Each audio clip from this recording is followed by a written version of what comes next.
सभी को जय मसीह की। इस वीडियो में जुड़ने के लिए आपका धन्यवाद है।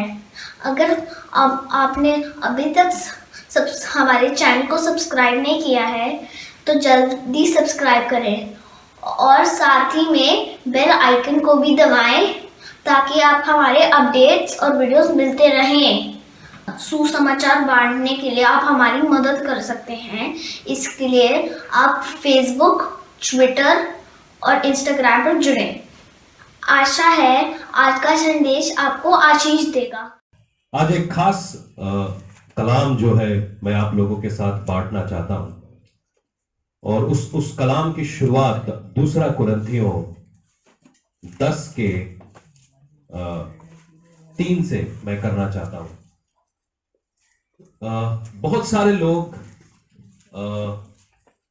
चर्च में आ रहे हैं, बहुत सारे लोग आराधना, प्रार्थना, रोजा प्रार्थना करते हैं, बहुत सारे लोग अलग अलग चीजों में है, मगर फिर भी वो शैतान के हमले को अपनी लाइफ में देख रहे हैं कि शैतान उनकी लाइफ में हावी हो रहा है, शैतान उनकी लाइफ में क्या बोलते हैं, कैसे काम कर रहा है।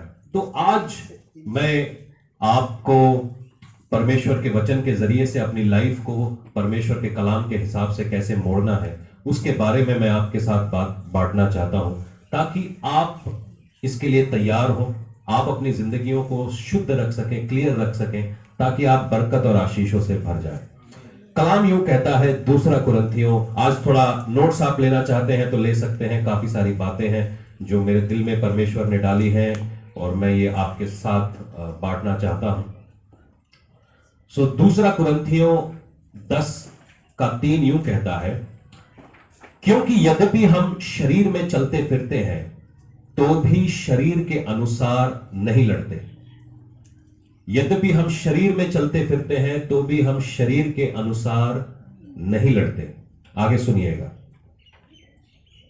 क्योंकि हमारी लड़ाई के हथियार शारीरिक नहीं, हमारी लड़ाई के हथियार गाली गलौच में नहीं है, हमारी लड़ाई के हथियार रोला पाने में नहीं है, हमारी लड़ाई के हथियार किसी के खिलाफ चुगलीबाजी करने में नहीं है, हमारे लड़ाई के हथियार किसी को श्राप देने में नहीं है।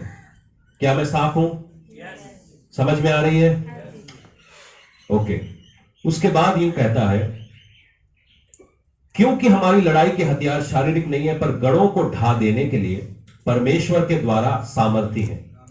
इसीलिए हम कल्पनाओं का और हर एक ऊंची बात का जो परमेश्वर के पहचान के विरोध में उठती है खंडन करते हैं और हर एक भावना को कैद करके मसीह का आज्ञाकारी बना देते हैं और तैयार रहते हैं कि जब तुम्हारा आज्ञा पालन पूरा हो जाए तो हर प्रकार का आज्ञा उल्लंघन को दंडित करें।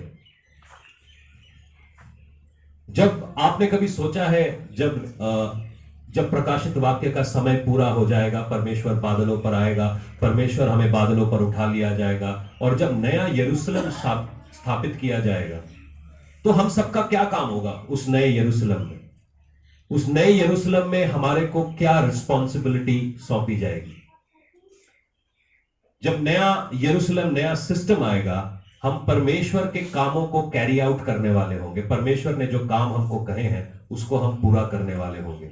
कभी हम प्रकाशित वाक्य की पूरी स्टडी करेंगे और उसके अंदर ये बात होगी। तो ये बात अभी आप अपने सहन पर रखिए कि परमेश्वर हमको, जो लोग आज्ञा उल्लंघन कर रहे हैं या जो शैतान, जो हमारा दुश्मन है, जो आज्ञा के विरोध में है, उसको दंडित करने की आज्ञा देता है, उसको दंडित करने का मौका देता है। आगे कलाम यूं कहता है, प्रकाशित वाक्य 12 के 7 से लेकर 11 तक। ये मैं बस आपको थोड़ी सी समझ दे रहा था कि ये समझ क्या है। अगर आप इस बात को पकड़ लेंगे, अगर आप इस बात को समझ जाएंगे तो ये जो टीचिंग है आपकी लाइफ में एक आशीष का समा लेकर आएगी। आमीन। प्रकाशित वाक्य 12 का 7 से लेकर 11 तक पढ़ेंगे।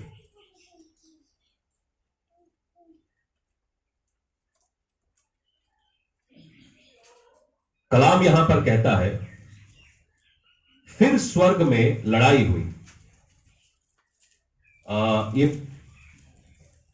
ये दिखाता है जो स्वर्ग है उसके अंदर 3 रेल्म्स होते हैं, 3 हिस्से हैं या 3 लेवल्स हैं, 3 फ्लोर का स्वर्ग है। पहला स्वर्ग जो है, जो हमारे को चांद सितारे दिखाता है, ठीक है। और बहुत सारे लोग इन चांद सितारों की पूजा में लगे हुए हैं। कुछ चांद की पूजा करते हैं, कुछ शनि की पूजा करते हैं, कुछ बृहस्पति की पूजा करते हैं। इनकी पूजा में लगे हुए, इनको लगता है जब हम इनको कंट्रोल कर लेंगे या इनको पटा लेंगे तो हमारी जिंदगी सही हो जाएगी। दूसरा लेवल जो है वो है शैतान का लेवल, जहां पर शैतान इस समय है, हर एक प्रिंसिपैलिटी जो उठा के ऊपर रखी गई है। और जो तीसरा लेवल है, जो सबसे ऊंचा लेवल है, वो परमेश्वर का लेवल है। इसको 3 हेवेंस बोलते हैं। और इसके बारे में भी मैं टीचिंग ऑनलाइन कर चुका हूं, मगर कभी मौका मिलेगा तो मैं आपको डिटेल में इसको सिखाऊंगा। अब होता क्या है, यीशु मसीह बताता है शैतान को स्वर्ग से गिरा दिया गया है। तो गिरा के कहां गया है? वो एक अथॉरिटी की जगह के ऊपर है, और उस अथॉरिटी की जगह के ऊपर अब एक लड़ाई हो रही है। ये प्रकाशित वाक्य के पूरा होने का समय है, ठीक है। इसका बैकग्राउंड ये है, वो लड़ाई हो रही है। फिर स्वर्ग में लड़ाई हुई, मिकाइल और उसके स्वर्गदूत अजगर से लड़ने को निकले, और अजगर और उसके दूत उससे लड़े। ये लूसीफर और उसके जो 1/3 स्वर्गदूत हैं, और मिकाइल जो परमेश्वर का दूत है, उन दोनों के बीच की लड़ाई है, ठीक है जी। परंतु प्रबल ना हुए और स्वर्ग में उनके लिए जगह ना रही। तब वह बड़ा अजगर अर्थात वह पुराना सांप जो इब्लिस और शैतान कहलाता था, सारे संसार को भरमाने वाला है, पृथ्वी पर गिरा दिया गया, और उसके दूत उसके साथ गिरा दिए गए। फिर मैंने स्वर्ग से बड़ा शब्द आते हुए सुना, अब हमारे परमेश्वर का उद्धार और सामर्थ्य और राज्य, उसके मसीह का अधिकार प्रकट हुआ है, क्योंकि हमारे भाइयों पर दोष लगाने वाला जो रात दिन परमेश्वर के सामने, किसके सामने? ठीक है, उन पर दोष लगाया करता था, गिरा दिया गया है। जो शैतान का काम है दोष लगाना है, वो 24 घंटे विश्वासियों को ढूंढता है और उनके ऊपर दोष लगाता है। जब हम किसी के ऊपर दोष लगा रहे हैं, या जब हम किसी के अंदर क्या बिना बात के उसके अंदर दोष लगा रहे हैं, तो हम किसके संगी हो रहे हैं? किसके संगी हो रहे हैं? और उसके बाद कलाम यूं कहता है, गिरा दिया गया, वे मेमने के लहू के कारण, अपनी गवाही के वचन के कारण उस पर जयवंत हुए, और अपने प्राणों को प्रिय ना जाना, यहां तक कि मृत्यु भी सह ली। यहां पर मैं ये बात को बताता हूं कि वे मेमने के लहू के कारण, किसके लहू के कारण? मेमने के लहू। आपको मेमना मालूम है कौन है? प्रभु यीशु मसीह। किसका लहू? किसका लहू? ठीक है। उसके बाद यूं कहता है, मेमने के लहू के कारण और अपनी गवाही के वचन के कारण उस पर जयवंत हुए। 2 चीजें हैं, मेमने का और दूसरा क्या है? गवाही। किसकी गवाही? किसकी गवाही? तो ये 2 चीजें जो हैं आपको शैतान के ऊपर बलवंत करती हैं। नंबर 1 मेमने का लहू, नंबर 1 मेमने का लहू, नंबर 2 मेरी गवाही। किसकी गवाही? ओके, तो पहले अब मेमने के लहू को समझ लेते हैं और उसके बाद हम गवाही को समझेंगे, ठीक है जी। तो ये जो मेमने का लहू है, ये आप निर्गमन 12 में जा सकते हैं। देखिए, हम प्रकाशित वाक्य 12 में है और निर्गमन 12 में जाएंगे। इन दोनों किताबों के बीच में हजारों साल का फर्क है। जो निर्गमन की किताब है उसको मूसा ने लिखा था, और जो प्रकाशित वाक्य की किताब है उसको प्रेरित यूहन्ना ने लिखा था। इनके बीच में बहुत बड़ा अंतर है, हजारों साल का फर्क है। निर्गमन के 12 को हम बड़े ध्यान से पढ़ेंगे और हम समझेंगे कि ये क्या है।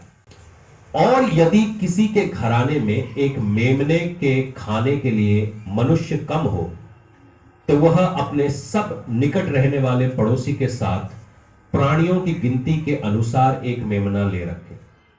तो यहां पर कहानी इस प्रकार से है कि मूसा से परमेश्वर कह रहा है कि सब जितने लोग इजराइल में हैं, इजरायली हैं और जो मिस्र में बंधन में पड़े हुए हैं, उनको क्या करना है कि एक मेमना लेना है। तो इसका मतलब बड़ा एक्सपेंसिव काम लोगों को करना है। तो यहां पर कहता है जिसके पास मेमना खरीदने के लिए नहीं है, आप एक साथ हो जाइए, एक फेलोशिप बनाइए, एक छोटा सा एक चर्च बनाइए, ठीक है?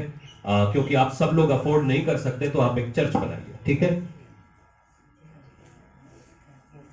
और तुम हर एक के खाने के अनुसार मेमने का हिसाब करना।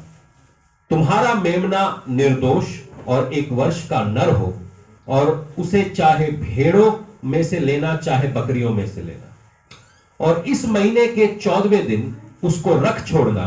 और उस दिन गोधूली के समय इजराइल की सारी मंडली के लोग उसे बलि करेंगे। तब वे उसके लहू को लेकर जिन घरों में मेमने को खाएंगे, उसके द्वारों के दोनों अलंगों और चौखट के सिरे के ऊपर, आप इसको भी अंडरलाइन कर सकते हैं, द्वार के दोनों अलंग, जो आपका दरवाजा है उसके 2 अलंग जो होते हैं जहां पर वो टिका हुआ होता है, और ऊपर की तरफ, ठीक है जी?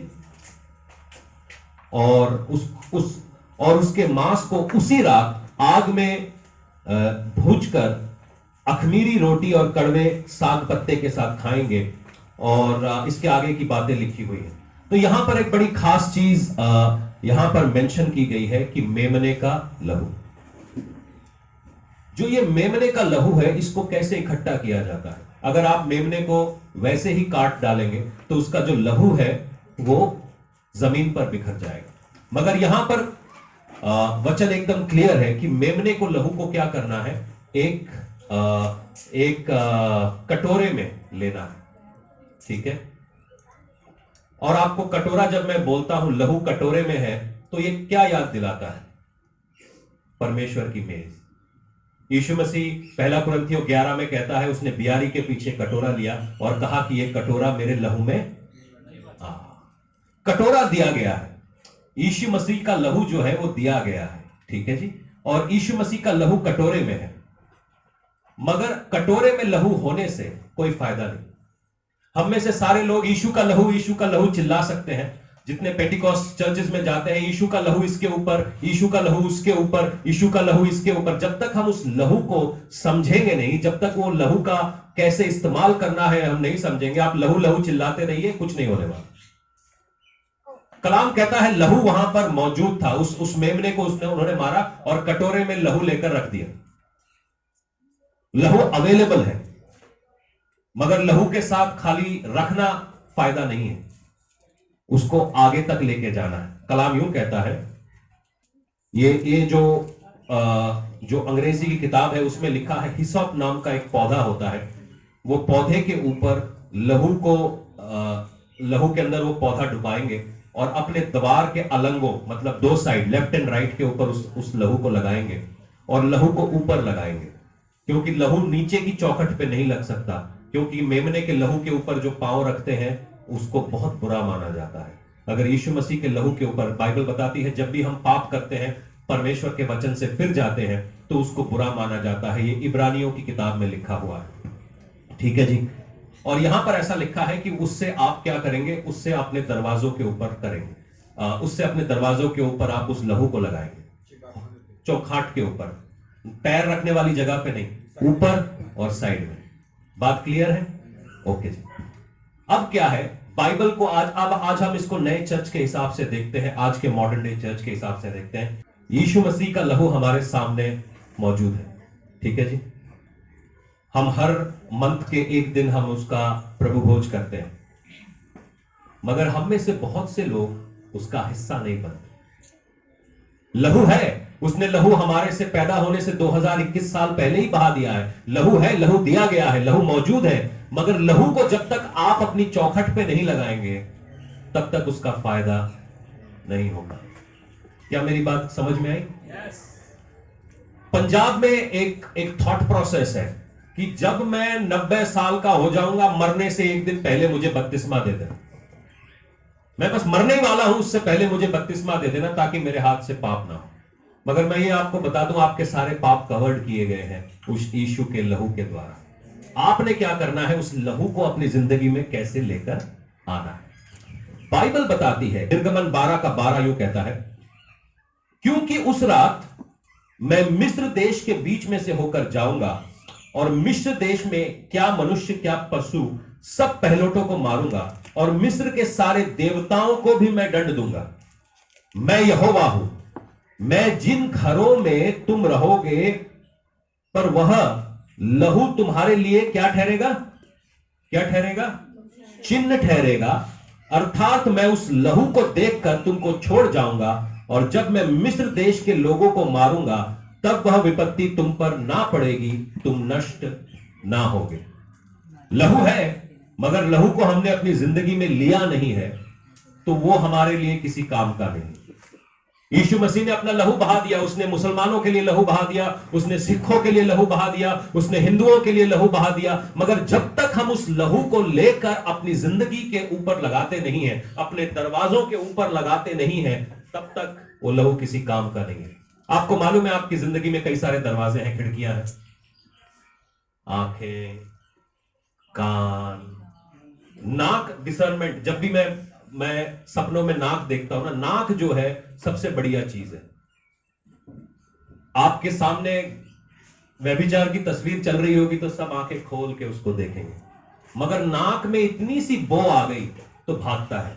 तो ये जो नाक है ये प्रोफेटिक है, ये भविष्यवाणी की तरह दिखाता है। जब भी मैं दर्शन में नाक देखता हूं तो मैं समझ रहा हूं कि प्रोफेटिक बात कुछ होने वाली है। मगर ये आंखें, कान और ये जबान जो है, ये ना ये दरवाजे हैं जिनके ऊपर यीशु के लहू को हमें लगाने की बड़ी जरूरत है।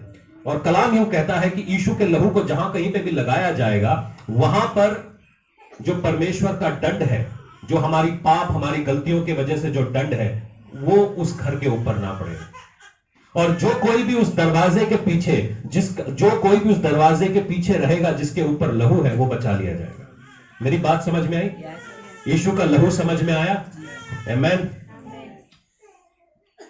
पहला कुरिन्थियों, मैं आपको एक और बार साबित कर देता हूं। पहला कुरिन्थियों 5:7 क्या कहता है? फसा जो मसीह का बलिदान, और इसको पासओवर बोलते हैं। इसको पासओवर, ये जो पूरा चीज है, इसको इजरायली पासओवर यानी फसे का पर्व बोलते हैं। पासओवर का मतलब है जो मौत हम पर आनी थी वो पास हो गई। यीशु मसीह के लहू के नीचे जब हम आए तो हमारे पाप क्षमा किए गए, और पाप की मजदूरी क्या है? तो वो मौत जो हम पर आनी थी वो हमारे ऊपर से पास हो गई, तो इसको पासओवर बोलते हैं। आमीन। तो पहला कुरिन्थियों 5:7 यूं कहता है, पुराना खमीर निकालकर अपने आप को शुद्ध कर लो और नया गूंदा हुआ आटा बन जाओ, ताकि तुम अखमीरी हो, क्योंकि हमारा भी फसह जो मसीह के बलिदान में हुआ है। तो मसीह जो है वो मेमना है जो हमारे फसह के लिए बलिदान हुआ है, और उसका लहू जब हम लगाते हैं तो हम बचाए जाते हैं। ठीक है जी, लहू मौजूद है मगर उसको लगाना भी, लहू मौजूद है मगर उसको लगाना भी जरूरी। अगर आप उसको नहीं लगाएंगे, आप उसके लहू से दूर रहेंगे, तो ये आपको फायदा नहीं देगा। तो बहुत सारे लोग डिस्करेज होते हैं लहू को देखकर, मगर आपको मैं आज बताता हूं, अगर आप शैतान के ऊपर जय पाना चाहते हैं तो यीशु का लहू जरूरी है, उसको अपनी जिंदगी में कायम करना जरूरी है। बहुत सारे लोग अलग अलग ये जो रिलीजियस मेंटालिटी है, ये जो रिलीजियस स्पिरिट है, जो धर्म की, जो झूठे धर्म की आत्मा जो चर्च के अंदर काम कर रही है, वो हमको बताती है कि हम एक जगह पे इकट्ठे होकर जोर से चीखने लगे, चिल्लाने लगे, एक बिल्डिंग के अंदर रहने लगे, तो वो हमारे लिए चर्च बन जाएगा और वो बहुत हमें आत्मिक गुड फीलिंग देगा। चर्च गुड फीलिंग की जगह नहीं है। चर्च गुड फीलिंग की जगह नहीं है। चर्च लड़ाई की जगह है, एक लड़ाई की जगह है। हम यहां पर लड़ने के लिए आए, जो बैरी है हमारा, हम उससे लड़ने के लिए आए। ठीक है, आगे आप सुनिएगा। पहला पतरस 18 और 19 निकाल लीजिए, और इफिसियों 1:7 निकाल लीजिए। पहला पतरस उसका 1:18 और 19, और वचन यूं कहता है, क्योंकि तुम जानते हो कि तुम्हारा निकम्मा चाल चलन जो बाप दादाओं से चला आता है, उससे तुम्हारा छुटकारा चांदी सोने अर्थात नाशवान वस्तुओं के द्वारा नहीं हुआ। मैं 10 पीढ़ियों से मसीह हूं, मैं 50 पीढ़ियों से मसीह हूं। मेरे दादाजी पास्टर थे, मेरे परदादाजी उनसे भी बड़े पास्टर थे, मेरे सबसे बड़े दादाजी यीशु मसीह के साथ घुमा करते थे, उससे कोई फर्क नहीं पड़ने वाला। बेकार की बातें हैं। आप चाहे 100 साल से चर्च में बैठे रहो, आपका कुछ नहीं होने वाला। हम बकवास कर सकते हैं, बड़ी बड़ी बातें कर सकते हैं, मेरे को बाइबल का इतना पता है, मेरे को बाइबल का इतना पता है, मेरे को बाइबल का इतना पता है, कितना पता है? उससे भी कोई फर्क नहीं पड़ने वाला। कलाम यूं कहता है, पर निर्दोष और निष्कलंक मेमने अर्थात मसीह के लहू के द्वारा हुआ है। मसीह के लहू के द्वारा तुम्हारा छुटकारा हुआ है। तुम किस परिवार में पैदा हुए हो उससे तुम्हारा छुटकारा नहीं हुआ है। तुमको कितनी बाइबल पता है उससे तुम्हारा छुटकारा नहीं हुआ है। तुम कितना पवित्र जीवन जीते हो उससे तुम्हारा छुटकारा नहीं हुआ है। तुम क्या करते हो, क्या कहते हो, कितने फास्ट रखते हो उससे तुम्हारा छुटकारा नहीं हुआ है। छुटकारा मेमने के लहू से हुआ है। अगर तुम जितना भी पवित्र जीवन जी लेते, अगर यीशु मसीह लहू अपना नहीं बहाता, तुम छुड़ाए नहीं जाते। यीशु का लहू जरूरी है। अपने पड़ोसी को कहो, यीशु का लहू जरूरी है। इसको इफिसियों 1 के 7 में देखेंगे। ਜਿਹਦੇ ਵਿੱਚ ਉਹਦੇ ਲਹੂ ਦੇ ਦੁਆਰਾ ਸਾਨੂੰ ਨਿਸਤਾਰਾ ਅਰਥਾਤ ਅਪਰਾਧਾਂ ਦੀ ਮਾਫੀ Yes. ਉਹਦੀ ਕਿਰਪਾ ਦੇ ਧਨ ਅਨੁਸਾਰ ਮਿਲਦੀ ਹੈ। सुनिए, यहां पर हमको उसके लहू के द्वारा छुटकारा क्या मिलता है? आपको छुटकारा चाहिए किसी बात से? जादू टोने से, गरीबी से, नशे से, किसी और भी चीज से चाहिए? तो छुटकारा कैसे मिलता है? मेमना कौन है? किसके लहू से? किसके लहू से? छुटकारा पास्टर के लहू से नहीं मिलता। आप पास्टर का लहू पी सकते हो, हर 4 मिनट में फोन करके मेरा लहू पी सकते हो, मगर छुटकारा नहीं मिलने वाला। मेरा रुमाल, मेरा शर्ट, मेरा मोबाइल फोन, मेरा चश्मा सब ले जाओ, छुटकारा नहीं मिलता। मेरी बात समझ में पड़ रही है? मैं अनॉइंटिंग को समझता हूं।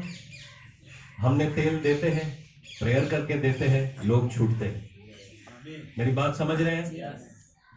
मगर जो मेन छुटकारा है, जब तक लहू मेरे जिंदगी में नहीं है, मैं आपके लिए काम का नहीं हूं। जब तक लहू आपकी जिंदगी में है, आप किसी और के काम के लिए नहीं हो। एक कैदी दूसरे कैदी को नहीं छुड़ा सकता, क्योंकि हम सभी कैदी हैं। क्योंकि यीशु हमारे लिए आया, उसने लहू बहाया, उसके जरिए हम छूटे। ठीक है जी, आगे सुनेंगे। अर्थात अपराधों की क्षमा और उस अनुग्रह के धन के अनुसार मिला है, जिसको उसने सारे ज्ञान और सारे समझ सहित हम पर बहुतायत से किया है। आपका छुटकारा अनुग्रह से हुआ है। ये हमारा छोटा अनुग्रह नहीं, एक और अनुग्रह है जो सलीब से बहता है, जो सलीब से यीशु मसीह कहता है, इन्हें माफ कर, ये नहीं जानते ये क्या कर रहे हैं। वो अनुग्रह है। आप कहीं से भी आए हो, आपने कितने बुरे भी पाप किए हैं, उसका अनुग्रह आपके लिए मौजूद है, उसका लहू आपके लिए मौजूद है। हमने क्या करना है? वो लहू को लेना है और अपनी जिंदगी में उसको कायम करना है। मेरी बात समझ में आई? भजन संहिता 107 का 2 मैं पढ़ता हूं कि लहू हमारे लिए क्या करता क्या है, लहू हमारी जिंदगी में किस चीज को कायम करता है। ठीक है जी, अगर आज आप इस मेमने के लहू के बारे में जान जाएंगे तो आपकी जिंदगी में बड़ी आशीषों का कारण होगा। 107 का 2 यूं कहता है, यहोवा के छुड़ाए हुए ऐसे ही कहें, जिन्हें अपने शत्रु के हाथ में से दाम देकर छुड़ा लिया है और उन्हें देश देश से, पूर्व पश्चिम उत्तर दक्षिण से इकट्ठा किया गया है। आपका जो दाम है वो सोना चांदी नहीं है, वो लहू है। वो लहू मेमने का लहू है। ठीक है, जब हम अपने आप को पहला इफिसियों 1 के 7 में, इफिसियों 1 के 7 से जोड़कर देखते हैं, जब अपने आप को इफिसियों 1 के 7 से जोड़कर देखते हैं, तो हम यहां पर देखते हैं कि हमारा जो दाम है वो लहू है। वो लहू किसी का नहीं, किसी बकरे का नहीं है, बल्कि यीशु मसीह का है। किसी मेमने का नहीं है, बल्कि यीशु मसीह का है। जब हम ये लहू अपने ऊपर लगाते हैं तो हमारी जिंदगी में क्या बदलाव होता है? भजन संहिता 91, साम 91, सबको मालूम होगा साम 91। मगर यहां पर 2 बातें हैं जो मैं आपको बताना चाहता हूं।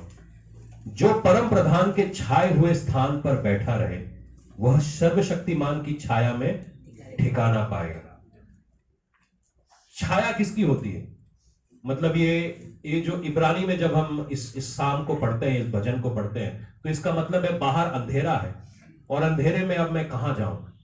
मैं किसी कोई जगह ढूंढ लूं जहां पर मैं अपने आप को छुपा सकूं। यीशु मसीह कहता है कि जो लोमड़ी है उनको उनके पास होल्स हैं, उनके पास गड्ढे हैं जहां पर वो छुपा सकते हैं अपने आप को, मगर आदमी के पास कोई और जगह नहीं। तो आदमी को क्या छुपा सकता है? जब अंधेरा सारी दुनिया के ऊपर फैला हुआ है तो क्या छुपा सकता है? और यहां पर कहता है कि मैं परम प्रधान के छाए हुए स्थान में बैठा रहूं, सर्वशक्तिमान की छाया में ठिकाना पाऊं। कभी अंधेरे में छाया देखी है? कभी आपने अंधेरा देखा है और उसमें छाया देखी है? अंधेरे के लिए क्या चाहिए? छाया पड़ने के लिए क्या चाहिए? तो जब हम इस लहू को लगाते हैं, इस लहू को अपनी जिंदगी में लगाते हैं, तो हम अंधेरे से निकलकर रोशनी में जाते हैं। ठीक है? और उस रोशनी में अपना ठिकाना बनाते हैं। मैं यहोवा के विषय में कहूंगा कि वह मेरा शरण स्थान और गढ़ है, मेरा परमेश्वर है और मैं उस पर भरोसा रखूंगा। ये बेसिकली क्या है? एक गवाही दे रहा है। ये बेसिकली क्या कर रहा है? एक गवाही दे रहा है। हालेलुया। इस बात को थोड़ा ध्यान में रखेंगे और मत्ती 26 के 26 से पढ़ेंगे। मैं एक छोटी सी क्लास में आज और आपको कुछ और पढ़ाना चाहता था, मगर आज परमेश्वर कह रहा है ये बात इनको अगर सिखा दें तो बड़ा मजा आ जाए, आपकी लाइफ में बड़ा पावर आ जाए। ये प्रभु भोज के बारे में है। यीशु मसीह पकड़वाए जा रहे हैं और वहां पर यीशु मसीह यूं कहते हैं, जब वह खा रहे थे तो यीशु ने क्या लिया? रोटी ली और आशीष मांगकर उसे तोड़ी और चेलों को देकर कहा कि लो खाओ, ये मेरी देह है। फिर उसने उसे कटोरा लेकर धन्यवाद किया और उन्हें देकर कहा, तुम सब इसे पियो, क्योंकि यह वाचा मेरे वह लहू है जो बहुतों के लिए पापों की क्षमा निमित्त बहाया जाता है। तो शैतान का काम क्या है? वो पहले आपसे पाप करवाता है और पाप करवाने के बाद एक वकील के जैसे परमेश्वर के सामने जाता है और बोलता है कि इसने पाप किया है, इसको तो जेल में जाना ही पड़ेगा। मगर यीशु मसीह क्या करता है? यीशु मसीह भी एक वकील की तरह हमारे लिए खड़ा हो जाता है और कहता है, इनके ऊपर जो भी पाप की सजा होनी थी वो मैंने क्रूस पर उठा ली है। ये जो मेरा लहू है जो इसके ऊपर लगा हुआ है, ये उसका साइन है कि ये पापी नहीं है, ये तेरा पुत्र है। और परमेश्वर उस लहू को पहचानता है, क्योंकि वो लहू उसके रगों से बह रहा है। वो अपने रगों के लहू को पहचानता है, कहता नहीं, ये तो पापी नहीं है, ये तो मेरा बेटा है। हम जब पाप में पड़े हुए थे तो हमारे को पता नहीं था। मैं था वहां पर, शायद आप लोग नहीं होंगे, मगर मैं शैतान के साथ दोस्ती में था। मुझे अच्छा नहीं लगा वहां पर। जब भी मैं गलती करूं, अंदर एक गिल्ट अंदर पड़ा हो कि यार ये गलती कैसे कर दी, और वो गिल्ट के मारे मैं लोगों से छुपने लगूं, लोगों से दूर हटने लगूं, फिर वही गलती करूं और फिर उस गिल्ट के मारे छुपने लगूं। मगर एक दिन मेरे दिल में आया, वो लहू मुझे छुड़ाता है। मुझे शर्मिंदा होने की जरूरत नहीं है, वो लहू मुझे बचाता है, वो लहू मुझे आजाद करता है। और जिस दिन मैंने उस लहू को अपने ऊपर लगाया, हर एक शर्म मेरे ऊपर से हटा दी गई, मैं आजाद किया गया। तो ये आपके लिए भी मौजूद है। मगर क्या करते हैं? हम लहू को देखते हैं और फिर कहते हैं यार पाप ज्यादा अच्छा था। मैं अपने दोस्तों के साथ बैठता था, हम गालियां देते थे, लड़कियां छेड़ते थे, उल्टी सीधे काम करते थे, मजा आता था। मगर यहां चर्च में बैठ के क्या मिलना? पाप करने चलो। साढ़ा तो बपतिस्मा हुआ ही नहीं, धोखे से हमें बपतिस्मा दे दिया गया है, जबकि फॉर्म तुमने खुद भरे, तुम्हारे माँ बाप से भी साइन लिया गया है। तुम्हारे साथ 3 दिन मैं फास्टिंग में बैठा हुआ था, तुम्हारी क्लास लगाई गई, उसके अंदर बपतिस्मे के बारे में बताया गया। मगर बाहर जैसे ही तुम्हारे दोस्त तुमको मिलते हैं, तुम गलत करने लगते हो। इब्रानी में लिखा गया है, जो कोई पीछे हट जाता है वो यीशु के लहू के ऊपर चढ़ के पीछे जा रहा है। अब होता क्या है कि हम ये लहू को सफाई में कैसे तब्दील करें? लहू तो मौजूद है, हमने अपने ऊपर लगा भी लिया, मगर हमारे पाप कई बार ऐसा होता है कि क्षमा नहीं होते। आप पाप के वजन के नीचे जी रहे। सुनना, 1 यूहन्ना 1:7 से लेकर 9 तक पढ़ेंगे। यहां पर कलाम यूं कहता है, पर यदि जैसा वह ज्योति में है वैसे हम भी ज्योति में चलें। जब मैं पाप में था तो मुझे चर्च पसंद नहीं आता था, या कोई भी ऐसे जो चर्च की बातें करते थे वो लोग मुझे पसंद नहीं आते थे, क्योंकि मुझे मालूम था कि मैं एक्सपोज हो जाऊंगा। जो लोग पाप में रहते हैं, एक्सपोज समझते हैं? हाँ, कि आज पर्दाफाश होने वाला है मेरा, हमारा पर्दाफाश हो जाएगा अगर मैं परमेश्वर के सामने चला गया। कल ऐसा हुआ, किसी ने मुझे कॉल किया और कॉल करने के बाद बोला कि हमारे घर में, पहले तो उसने बताया कि हम कितने आत्मिक हैं, मैंने भी बात उनकी सुन ली कि वो बड़े आत्मिक हैं। उसके बाद उनकी आत्मिकता का परिचय उन्होंने दिया कि हम इसको जानते हैं, हम उसको जानते हैं। मैंने कहा वेरी गुड जी। तो वहां पे मुझे स्पिरिचुअल प्राइड यानी आत्मिक घमंड दिखने लगा। मुझे पहले मालूम था काम पुट्ठा होने वाला है। तो उन्होंने कहा कि आप हमारे लिए प्रार्थना करिए, हमारे घर में दुष्ट आत्मा है। मैंने कहा इतने समय से आप विश्वास में दुष्ट आत्मा कैसे है आपके अंदर, ये तो होना नहीं चाहिए। तो परमेश्वर मुझको पहले ही बोल रहा था कि तू टाइम वेस्ट कर रहा है, मगर मैं तो मैं हूं। मैंने अपना टाइम कहा कि मैंने चलो प्रेयर करता हूं आपके लिए, क्योंकि अब पास्टर जी से बात होगी तो प्रेयर करना लाजमी है, नहीं तो पास्टर आत्मिक नहीं है। यहां तो प्रेयर ना भी मांगो तो प्रेयर कर देंगे। तो मैंने उनसे प्रेयर करी और परमेश्वर ने मेरे को कहा कि किसी का सर घूम रहा है। मैंने फटाक से उनको बोला आपके घर में किसी का सर घूम रहा है, उल्टी करने का मन कर रहा है। उन्होंने बोला नहीं नहीं नहीं, नहीं। मैंने कहा होगी मेरी प्रेयर। जय मसीह। कई बार ये जो घमंड है हमको हमारे छुटकारे से रोकता है। कई बार मैं फेसबुक लाइव पे होता हूं और मेरे को परमेश्वर बता रहा होता है ये चीज हो रही, उस समय कोई नहीं बोलता। जैसे ही मैं लाइव खत्म करता हूं दनादन दनादन दनादन मेरे फोन बजने लगते। हाँ मेरे बारे में हो रहा था। तब तुम धतूरा खा के बैठे हुए थे क्या? तुम्हारे को समझ नहीं आ रही थी मेरी हिंदी? एनीवेज, तो स्पिरिचुअल प्राइड क्या करता है? स्पिरिचुअल प्राइड भी होता है आत्मिक घमंड। मुझे बहुत पता है, मैं सब जानता हूं, मैं सबसे आगे हूं, मैं हीरो हूं। और वहां पर ऐसा होता है पर यदि जैसा वह ज्योति में है वैसे ज्योति में चले तो एक दूसरे के सहभागिता रखते। एक दूसरे से क्या रखना है? क्या रखना है? सहभागिता का मतलब फेलोशिप। क्या रखना है? एक दूसरे के साथ सहभागिता। आपका पति का पत्नी के साथ चर्च के अंदर क्या रखना है? सहभागिता। तो यीशु मसीह यूं कह रहे हैं कि अगर आप पूरा छुटकारा चाहते हैं अपनी लाइफ में तो यीशु का लहू अपने ऊपर लगाइए, ज्योति में चलिए। ज्योति क्या है? जगत की ज्योति कौन है? प्रभु यीशु। और उसके बाद यीशु मसीह यूं कहते हैं जगत की ज्योति तुम हो। कौन हो? तुम हो। ठीक है। और कहते हैं ज्योति आपस में सहभागिता रखें। तो आपस में लड़ाई नहीं होना चाहिए, आपस में एक दूसरे के खिलाफ गलत बातें नहीं करना चाहिए, एक दूसरे के ऊपर दोष नहीं लगाना चाहिए, एक दूसरे के साथ चुगलबाजी नहीं करनी चाहिए। क्योंकि जब फेलोशिप टूटती है ना, जब फेलोशिप टूटती है तो गड़बड़ होती है। जिस परिवार में फेलोशिप टूटती है वहां पर शैतान का अधिकार होता है। जिस परिवार में झगड़े होते हैं, जिस परिवार में बिना बात के कलेश होता है, वहां पर शैतान को आप जगह दे रहे हैं। मेरी बात समझ में आ रही? लहू, ज्योति में चलना, सहभागिता। आगे सुनिएगा। और उसके पुत्र यीशु के लहू हमें सब पापों से शुद्ध करता है। यदि हम कहें कि हम में कुछ भी पाप नहीं तो अपने आप को हम धोखा देते हैं और हम में सत्य नहीं है। यदि हम अपने पापों को क्या करें? क्या करें? क्या करें? मान ले। क्या करें? मान ले। ये बड़ी टेढ़ी गल है। सारा मसला यहीं पे आके अड़ जाता है। यीशु का लहू सही था, यीशु के साथ ज्योति में चलना सही था, आपस में फेलोशिप रखना सही था, मगर ये पुट्ठा काम है, मान ले। हम में से कई लोगों ने अपने पाप अभी तक माने नहीं है। ठीक है जी। तो वह हमारे पापों को क्षमा करने और हमारे सब अधर्म से शुद्ध करने के लिए विश्वास योग्य और धर्मी है। ठीक है जी। अब हम जाएंगे जेम्स, याकूब 5:16। ये मैं इतनी सारी बातें आपको क्यों बता रहा हूं? शैतान के हमले के नीचे आप ना आए। किसके नीचे ना आए? याकूब 5:16 यूं कहता है, इसीलिए तुम आपस में एक दूसरे के सामने अपने अपने पापों को क्या करो? क्या करो? एक दूसरे के लिए क्या करो? जिससे तुम क्या हो जाओ? धर्मी जन की प्रार्थना का प्रभाव से बहुत कुछ। आप हमको चंगाई ढूंढने के लिए यहां भेज रहे थे, इस मीटिंग में भेज रहे थे, उस मीटिंग में भेज रहे थे। कितना आसान है चंगाई ढूंढना। एक दूसरे के सामने पापों का क्या करो? प्रायश्चित नहीं, अंगीकार। प्रायश्चित वो कर चुका है। क्या करो?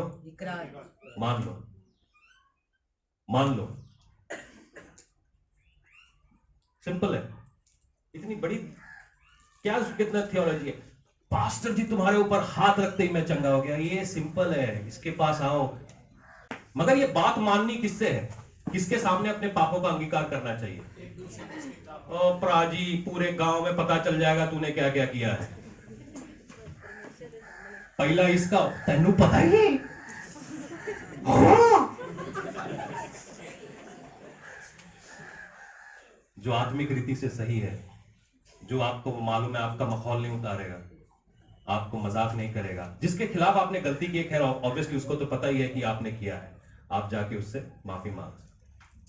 मगर कई बार ऐसा होता है कि ऐसे ऐसे हरकतें हमने करी हैं जिसका शायद हम अभी बोल भी नहीं सकते। तो आपको एक आत्मिक रीति से शुद्ध व्यक्ति पकड़ना है जो आपसे मैच्योर हो, आपसे आत्मिक रीति से मैच्योर हो, खाली दिखता मैच्योर नहीं हो। ठीक है, अगर वो दिखना और होना दोनों अलग अलग चीजें हैं। ठीक है, उम्र 80 की, दिल अभी भी 14 का है, तो वो मैच्योरिटी नहीं है। ठीक है, तो एक मैच्योर आदमी को पकड़िए और बोलिए कि हमने गलती की है, आप हमारे लिए प्रार्थना करें ताकि ये गलती हमारे ऊपर से हटाई जाए। क्लैरिटी है, मेमने का लहू अपने ऊपर लगाना है, ज्योति के साथ संगति करनी है, ज्योति में चलना है, यहोवा को अपना धाम मानना है और आपस के जो रिलेशनशिप है उसको सही रखना है। ठीक है, अनॉइंटिंग जब आती है जब हम एक साथ चलते हैं, हम एक मन के हो जाते हैं। 120 पेंतिकुस्त के घर दिन एक जगह पर इकट्ठे थे, मगर कोई कुछ सोच रहा है, कोई कुछ सोच रहा है, कुछ नहीं होने वाला। हमारी लाइफ में डिलीवरेंस तब आती है जब हम एक मन हो जाते हैं, परमेश्वर में एक मन हो जाते हैं। जब ये कलीसिया में जितने बैठे लोग हैं सब हम एक मन हो जाएं, हम सोचे आज तो हम छुटकारा लेकर ही जाएंगे, आज तो हम बेदारी देख कर ही जाएंगे, आज तो हम पवित्र आत्मा पाके ही जाएंगे, काम होने लगता है। समझे? ओके जी। उसके बाद कलाम यूं कहता है, प्रोवर्ब्स 28 का 1 खोलेंगे। मेरे को एक बात याद आई, नीति वचन कहोता उसका 28 का 1। कुछ लोग आप देखे होंगे, आपने देखा होगा कि वो एक थां कभी नहीं बैठते, एक जगह के ऊपर कभी नहीं होते, एक जगह पर कभी वो टिकते नहीं है। उसका कारण मैं आज आपको बताता हूं, वो क्या है। उनके दिल में जो छुपी हुई गंदगी है उनको बैठने नहीं देती। दुष्ट लोग जब कोई पीछा नहीं करता तब भी भागते हैं। क्या है जो सही और गलत के बीच का जो डिफरेंस है, मैं आज आपको बता देना चाहता हूं। दुष्ट लोग जब कोई पीछा नहीं भी कर रहा होता तब भी क्या करते हैं, और उसके बाद क्या लिखा है, परंतु धर्मी लोग जवान सिंह के सामने निडर रहते हैं। कॉन्फिडेंस मेरा यीशु मसीह के ऊपर है, मेरे पाप क्षमा किए गए, मैं आजाद किया गया हूं, मैं छुड़ाया गया हूं, मैंने वो लहू अपने ऊपर लगाया है और उस लहू की कुवत से मैं निकल पाया हूं। मैं कोई अपनी बढ़ाई की वजह से नशे से नहीं निकल पाया, मैं कोई अपनी बढ़ाई की वजह से व्यभिचार में से नहीं निकल पाया, मैं झूठ में से अपनी बढ़ाई की मैं कितना ग्रेट हूं उसकी वजह से नहीं निकल पाया। वो जो लहू उसने मेरे लिए बहाया है, वो जो लहू उसने बहाया है खाली मेरे लिए नहीं है, आपके लिए भी है। वो जब लहू आप अपने ऊपर लगाते हैं तो आप बोल्डनेस में आ जाते हैं। कई सारे विश्वासी, एक भाई साहब ऐसे हैं, उनके घर में कुछ वाकयात हो रहे थे और मुझे मालूम था कि उनके घर में दुष्ट आत्मा का काम होने वाला है। तो मैंने उनको 2-3 हफ्ते पहले ही बोल दिया था कि ऐसे ऐसा आपके घर में होने वाला है और आप थोड़ा अपनी लाइफ को, जो स्पिरिचुअल लाइफ है, उसको ठीक करिए। तो रात के 12 बजे मुझे कॉल आता है कि आप जल्दी से हमारे घर आ जाइए, कोई हमारे उसके अंदर चीजें फेंक रहा है, शीशा घूम गया, ये हो गया, वो हो गया। मैं सुन रहा होता हूं उनकी बातें। मैंने कहा मैं अभी आ नहीं सकता, मैं बैठ के यहां से प्रेयर कर रहा हूं। प्रेयर की मैंने, वो चीज उनके घर से अलग होगी। अगले दिन मैंने उनको फोन किया, मैंने कहा आज आप शराब नहीं पीना, आज आप शराब नहीं पीना, अपने आप को दूर रखिए, अपना जीवन साफ रखिए। वो दिन गया और आज का दिन गया। वो भाई मेरे अंदर कमियां ढूंढता फिरता है। तुम मेरे को रात के 12 बजे अपने घर बुला रहे दुष्ट आत्मा को निकालने के लिए, मगर आपसे शराब की बोतल नहीं छूट रही। मैं तुम्हारे बाप का नौकर हूं। पैसे बनाना होता बना सकता है आदमी, यहीं पे पैसे बनते हैं। तुम जो भी करना है करते रहो, तुम मेरी मुट्ठी गर्म करते रहो, मगर आपको पता है मैं ऐसे नहीं चलता, ऊपर भी जवाब देना मुझे। यहीं पे बनते हैं पैसे। आप हाथ रखवा लो आके, 5000 का हाथ रखेंगे आपके घर से सब चीज। आप अपनी जिंदगी में चाहे पुट्ठे काम करते रहो, आपके पास 4 बीवियां हो और जितने सारे पुट्ठे काम करने वो कर लो, कोई प्रॉब्लम नहीं है, हाथ रखवाते रहो बस। और हाथ रखवाने के लिए मेरे हाथ गर्म करते रहो। जब तक हाथ गर्म नहीं होगा, इस हाथ में दोगे नहीं, उस हाथ जाएगा नहीं आपके ऊपर। मगर मैंने ऐसा किया नहीं। मैंने बोला कि आप अपनी लाइफ को सेट करिए और ये चीज आपके घर से बाहर निकल जाएगी, सीधी बात है। उन्होंने लाइफ सेट नहीं करी, उन्होंने मेरे खिलाफ एक प्रोपोगेंडा चालू कर दी। प्रोपोगेंडा मतलब अफवाहों का बाजार गर्म कर दिया। वो मुझे पता चल जाता है, कैसे पता चलता है, ये तो परमेश्वर और मेरे बीच की बात है। वो मेरे बारे में बुरा सुरा बोलते रहे। जो लोग उनके और हमारे कॉमन फ्रेंड्स थे, वो मुझे न्याय के ऊपर व्हाट्सएप भेजने लगे कि तुम्हारा मतलब न्याय के वर्सेस होते हैं, जजमेंट वर्सेस भेजने लगे। मैंने कहा प्रभु तेरा धन्यवाद हो, कम से कम न्याय होगा तो मैं बच जाऊंगा। और न्याय के वर्सेस भेजने लगे तो पटक के मैंने भी 2-4 आयतें, मुझे भी पता है, तो मैंने भी भेज दी। उसके बाद शांति, पूर्ण विराम। यहां पर कुछ ऐसे लोग हुए जो इस जगह पर मेरे हिस्सा थे, और जब वो यहां से बाहर नहीं निकलने लगे तो उन्होंने मेरे नाम पे बड़ी अफवाहें फैलाई, बड़ी अफवाहें फैलाई। मेरे पास इतना टाइम नहीं होता कि जाके उन अफवाहों का जवाब दूं। उस अफवाह का जवाब देने से अच्छा है मैं प्रचार कर लूं, किसी को एक रूह बचा लूं, जो मेरा काम है। मैंने वही किया। मैंने कभी डिफेंड नहीं किया अपने आप को, मैं आज भी डिफेंड नहीं करता। तुम्हें जो सोचना है, तुम्हें जो करना है, तुम करते रहो, मेरा जवाब आएगा, वो देने वाला है। आज वो कहां है, मैं कहां, आज वो कहां है, मैं कहां हूं। सीधी बात है, सीधी बात है। और ये खाली यहां पंजाब की बात नहीं, ये दिल्ली में भी मेरे साथ हो रहा था। जब मैं मिनिस्ट्री में ऊपर आ रहा था, सबने मतलब जिसके हाथ में जो था उन्होंने मेरे पीठ में डाल दिया। मगर जिसके हाथ में चाकू छुरी सब कुछ मेरे पीठ में डाल दिया, जिसके हाथ में मोमबत्ती थी वो भी डाल दी। आज वो कहां है, मैं कहां हूं। मेरे पास टाइम नहीं है इन सब बातों पे वेस्ट करने का। आप भी मत टाइम वेस्ट करो, क्योंकि जो धर्मी है वो शेर के जैसा है। मुझे फर्क नहीं पड़ता, मेरे लहू यीशु का लहू मेरी जिंदगी में है, मेरे गुनाह माफ किए गए हैं। सिंपल, इसमें कोई रॉकेट साइंस नहीं है। मैं माफ किया गया हूं, मैं शुद्धिकरण में चल रहा हूं। अगला मसला क्या है, रोमियो 8:2। क्योंकि जीवन की आत्मा की व्यवस्था ने, मसीह यीशु ने मुझे पाप की मृत्यु की व्यवस्था से स्वतंत्र कर दिया है। तो मेरा क्या चीज स्वतंत्र हुआ है, मेरे लाइफ में क्या चीज स्वतंत्र हुई है? जो पाप की वजह से मेरे ऊपर मृत्यु आनी थी, वो चीज से मैं आजाद किया गया। तो अब सवाल यह पैदा होता है कि हमें करना क्या है। पहला कुरिन्थियों 6:19 और 20 पढ़ेंगे। यहां पर लिखा है, क्या तुम नहीं जानते कि तुम्हारी देह पवित्र आत्मा का मंदिर है? जब आप बचाए जाते हैं, जब आप यीशु का लहू लगाते हैं, तो यीशु का लहू जब लगता है तो क्या होता है? खाली आपका शरीर नहीं बचाया जाता, आपका प्राण और आपकी जो स्पिरिट है वो भी बचाई जाती है।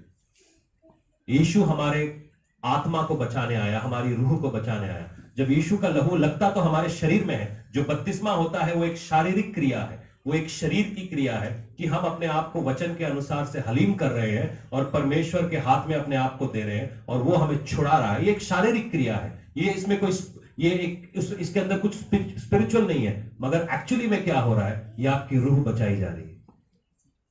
उसका लहू मेरे शरीर, मेरी आत्मा और मेरी रूह के लिए, मेरे बॉडी, सोल एंड स्पिरिट के लिए बहाया गया है। उस एक लहू बहाने से मेरे अंदर जो 3 चीजें हैं, तीनों की तीनों बचाई जाती। मगर यहां पर जब पौलुस कहता है कि क्या तुम नहीं जानते कि तुम किसका मंदिर हो? कैथोलिक चर्च पवित्र आत्मा का मंदिर नहीं है, मेथोडिस्ट चर्च पवित्र आत्मा का मंदिर नहीं है, इनफैक्ट पेंटिकॉस्टल चर्च पवित्र आत्मा का मंदिर नहीं है। पवित्र आत्मा का मंदिर कौन है? कौन है? कौन है? पक्का? ज्योति में चलना और अपनी गवाही को बचाना सीखो। ये हथियार है आपके, ये आपके हथियार है। चाहे कुछ भी हो जाए, मैं घुटने नहीं टेकूंगा मूर्तियों के आगे। चाहे कुछ भी हो जाए, मैं डिगने वाला नहीं हूं। चाहे कुछ भी हो जाए, अगर मरना भी है तो मसीह के हाथ से मरूंगा। कम से कम ऊपर जाके बोल तो सकूंगा तूने मारा है। गवाही क्या है हमारी? ये गवाही को बचाना सीखो। ये आपको लगता है गवाही संडे के दिन होती है, बिग टेस्टिमनी, ताली बज गई, वो गवाही नहीं है कि मैं बचाया गया हूं, मैं अंधेरे में था, आज मैं रोशनी में चल रहा हूं, मैं बचाया गया हूं। ये है गवाही। ये है गवाही। जब आप इसको बचा के रखेंगे, शैतान आपसे एक सेकंड में आप बोलिए get out in the name of Jesus, रुक नहीं सकता आपके सामने, रुक नहीं सकता वो आपके सामने। लोगों को करने दो, कहने दो जो भी वो कर रहे हैं, उनके संगी मत बनो, गलत फेलोशिप्स में मत बैठो, गलत लोगों के साथ संगति मत करो, अपनी संगति को संभाल के रखो। हमारी गवाही को बचाना है। आपको मेरी बात समझ में आ रही है? पहला यूहन्ना 5:6 पढ़, यहां पर लिखा है यीशु मसीह के विषय में गवाही। किसकी गवाही? और वहां पर यह कहता है यही है वे जो पानी और लहू के द्वारा आया था, अर्थात यीशु मसीह, वह न केवल पानी के द्वारा वरन पानी और लहू दोनों के द्वारा आया था। पानी जो है वो वचन को दिखाता है। यीशु मसीह यूहन्ना 15 में कहते हैं जो वचन मैंने तुझको कहे हैं वो तुझे शुद्ध रखते हैं। अगर आप वचन को ही नहीं मानेंगे तो वो आपको शुद्ध नहीं रखेंगे, क्योंकि जब आप जानते हैं आप परमेश्वर के कलाम के सामने बैठे, आप रेवरेंस के साथ बैठेंगे, डर के साथ बैठेंगे, क्योंकि इसी वचन के द्वारा मेरा न्याय होने वाला है। वो जब बादलों पे आएगा यही किताबें खोली जानी, फिर गवाहियां होंगी कि आपने देखा था ये ऐसा कर रहा था। जब हम किसी छोटे को देखकर चल हट, तो हम किसके साथ कर रहे हैं? हाँ जी, मेरे को मारना मत। हाँ, जब हम किसी को गाली दे रहे हैं, मार, तब हम किसके साथ कर रहे हैं? क्योंकि वो जो सामने बैठा है उसके अंदर भी वही रूहे पाक है जो, जब ये दिल धड़कता है, ये दिल दर्द होता है, तो ये रूहे पाक भी दर्द होती है। थोड़ा सा समझ जाइए, थोड़ा सा समझ जाइए, अपनी गवाही को बचाना बड़ी कीमती चीज है, कीमती चीज है। अगर हमसे गुनाह हो गए तो बी अपफ्रंट यार, सीधा जाके माफी मांगो ना, घुमाने की जरूरत नहीं है, कारपेट के नीचे करने की जरूरत नहीं, सीधा जाके बोला आई एम सॉरी। आपके बातों में वजन है, आप उसका इस्तेमाल थोड़ा ध्यान से करें। हालेलुया। आप परमेश्वर के बेटे हैं, उसके लहू से खरीदे हुए हैं, सोने चांदी से नहीं, रुपए से आपका उद्धार नहीं हुआ है, यीशु के लहू से हुआ है। उसकी गरिमा को मेंटेन रखिए, अपनी जिंदगी को अच्छा रखिए। परमेश्वर आपसे बात करना चाहता है। आज अपनी जिंदगी को कलाम के हिसाब से एक लाइन पे लेके आएंगे। यीशु का लहू, उस लहू का लगाया जाना, अपने पापों की माफी, ज्योति में चलना, अपने गुनाहों का अंगीकार करना, अपने गवाही को बचाना। मेरी बात समझ में आ रही है?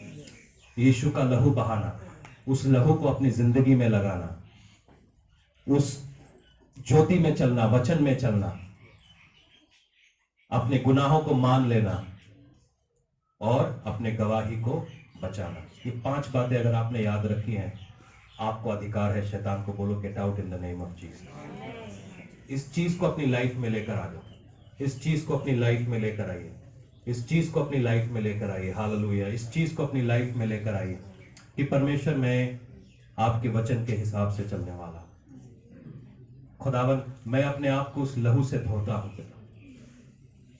पिता आप हमारे को चेंज करिए। परमेश्वर आप हमें चेंज करिए पिता।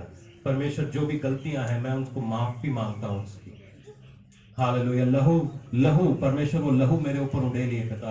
वो मैं लहू अपने चौखट पे लगाना चाहता हूं परमेश्वर, अपने सर के ऊपर लगाना चाहता हूं, अपने आले दुआले लगाना चाहता हूं परमेश्वर। वो लहू मुझे धोता है पिता, वो लहू मुझे धोता है। हालेलुया।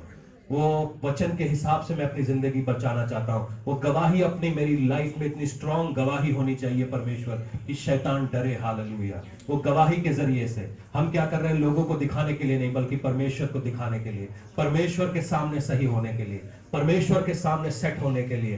हालेलुया। ये प्रार्थना करें हालेलुया कि परमेश्वर मेरी जिंदगी में ये 5 चीजें आने दे। खुदावन तेरा लहू, तेरे कलाम और तेरी ज्योति। परमेश्वर मैं अपने गुनाहों का मांगता हूं। परमेश्वर मैं तेरे लहू को अपने ऊपर लेता हूं। परमेश्वर मेरी गवाही को मैं बचाता हूं यीशु मसीह के नाम में। हालेलुया। धन्यवाद। उस गवाही के जरिए से आप शैतान पर जय पाएंगे। ये गवाही के जरिए से आप शैतान पर जय पाएंगे।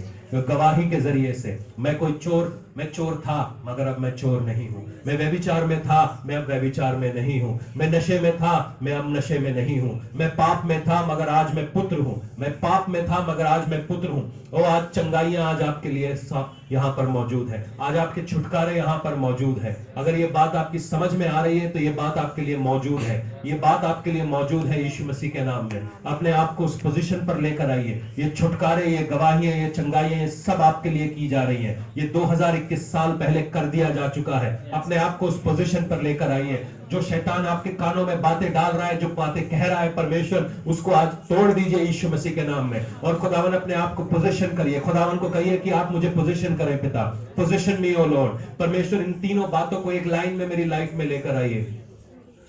जो भी जिस तरीके से भी प्रार्थना करना चाहता है, अगर आज ये वचन आपसे बात कर रहा है, ये कलाम के हिसाब से अगर आप अपने आप को तैयार करना चाहते हैं, चर्च बैठने के लिए नहीं है, चर्च बैठने की जगह नहीं है, चर्च बदलाव की जगह है। यहाँ चेंज होना है, यहाँ बदलना है हमें। जो बातें रुकी हुई हैं वो आपकी जिंदगी में काम करने लगेंगी, वो काम चलने लगेंगे यीशु मसीह के नाम में। हालेलुया। वो धन्यवाद करते हैं पिता, आपकी हुजूरी में आते हैं पिता। वो धन्यवाद। चेंज करिए, चेंज करिए, चेंज करिए, प्लीज चेंज करिए, प्लीज चेंज करिए, प्लीज चेंज करिए, चेंज करिए। परमेश्वर को बोले, परमेश्वर आज हालात चेंज कर, मेरी हरकतें चेंज कर, मेरी बातें चेंज कर, मेरा नजरिया चेंज कर, मेरे सोच विचार को चेंज कर, मेरी जिंदगी को चेंज कर। अगर आप चेंज चाहते हैं अपनी लाइफ में, शुरुआत आपसे होनी चाहिए। जिस चीज को आप बदलता हुआ देखना चाहते हैं, शुरुआत आपसे होनी चाहिए। You are the biggest change agent. अगर आप बदलाव को लाना चाहते हैं तो ये आप हैं, आप हैं, आपके सिवा और कोई नहीं है। आप हैं, आप करने वाले हैं। परमेश्वर आपके जरिए से वो करने देने वाला है। आपके गांव में, आपके घर में, आपके देश में आप करने वाले हैं। परमेश्वर आपका इस्तेमाल करने जा रहा है। उस गवाही के साथ खड़ा करेगा। वो गवाही को बचाना सीखिए, उस गवाही को बचाना सीखिए। वो बहुत कीमती गवाही है। हालेलुया। धन्यवाद करते हैं पिता, ओ धन्यवाद करते हैं पिता। आज बंधन टूट जान दे, आज बंधन टूट जाए यीशु मसीह के नाम में। हालेलुया। वो बंधन निकल जाए यीशु मसीह के नाम में। हालेलुया। वो आज हमारी जिंदगियां सेव की जाए परमेश्वर यीशु मसीह के नाम में। हालेलुया। दीरामा से तेखे रोबो शांते है, दूरामा से खे रोबो शे। हालेलुया। आज परमेश्वर से कहिए कि परमेश्वर आज मुझे खड़ा करे अपनी गवाही के रूप में। परमेश्वर एक नई ताकत के साथ, एक नई अनॉइंटिंग के साथ आज आप मुझे खड़ा करें। एक फ्रेश अभिषेक आप मेरे पर उड़ेलिए पिता। परमेश्वर वो फ्रेश अभिषेक मुझ पर भेजिए पिता।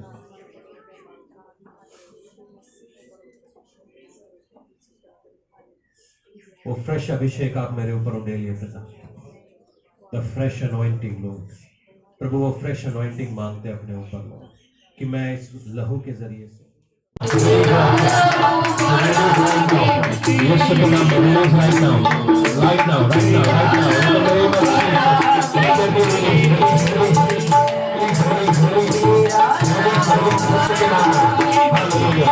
Hallelujah.